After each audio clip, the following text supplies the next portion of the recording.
Hello বন্ধুরা, আসসালামু আলাইকুম। কেমন আছেন সবাই? আলহামদুলিল্লাহ, আমি ভালো আছি।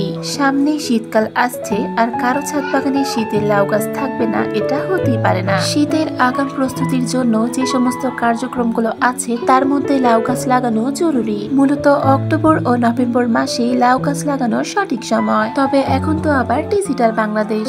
এই ডিজিটাল বাংলাদেশের যুগে এখন কয়েক ভ্যারাইটির হাইব্রিড লাউ গাছের চারা পাওয়া যায়, যা সারা বছরই কম বেশ চাষ করা হয় এবং তার থেকে অত্যাধিক ফলনও পাওয়া যায়। লাউ গাছের চারা যদি বসাতে হয় তাহলে যে কোনো একটা বড় স্থানে লাগানো দরকার, কারণ লাউ গাছ অনেক বড় স্থান পছন্দ করে। তাই আপনারা যদি কেউ এখনো লাউ গাছের চারা বসিয়ে না থাকেন, আমার এই ভিডিওটা দেখে চটপট বসিয়ে ফেলুন। আর আশা করি আমার এই ভিডিওটা আপনাদের কাজে আসবে। ভিডিও শুরুতে তো লাউ গাছ সম্পর্কে অনেক গুরুত্বপূর্ণ কথা বললামই। এখন চলুন মাটির মধ্যে আমি কি কি মিশিয়েছি তা আপনাদের সাথে শেয়ার করি। প্রথমে একটা ফলের ক্যারেট নিয়ে নিয়েছি এবং তারপরে এর মধ্যে থাকা ছিদ্রগুলো আমি ব্যানারের সাহায্যে আটকে দিয়েছি। আপনাদের কাছে ব্যানার না থাকলে আপনারা সিমেন্টের বস্তা ইউজ করতে পারেন। প্রথমেই আমি শাক লতা পাতা দিয়ে তার উপরে মাটি চাপা দিয়ে দিয়েছিলাম।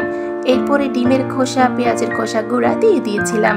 তারপরে বাস দুইটা ছিদ্র করে সেখানে আমি একটু গোবর দিয়ে লাউ গাছ দুইটা লাগিয়ে দিলাম। এগুলো হলো গরুর ভেজা খড়। এগুলো লাউ গাছ লাগানোর পর তার গোড়ায় দিয়ে দিলে লাউ গাছের মিডিয়াটা শীতল থাকে। এই তো আমার লাউ গাছ লাগানো হয়ে গেছে।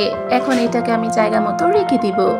আলহামদুলিল্লাহ, বেশ কয়েকদিন আগেই আমি লাউ গাছের জন্য একটা মাচা তৈরি করেছিলাম। মাচাটা আমি কিভাবে তৈরি করেছিলাম তার ভিডিও শেয়ার করতে পারিনি, এটার জন্য দুঃখিত। ভিডিওটা ভালো লাগলে একটা কমেন্ট করে যাবেন। ধন্যবাদ।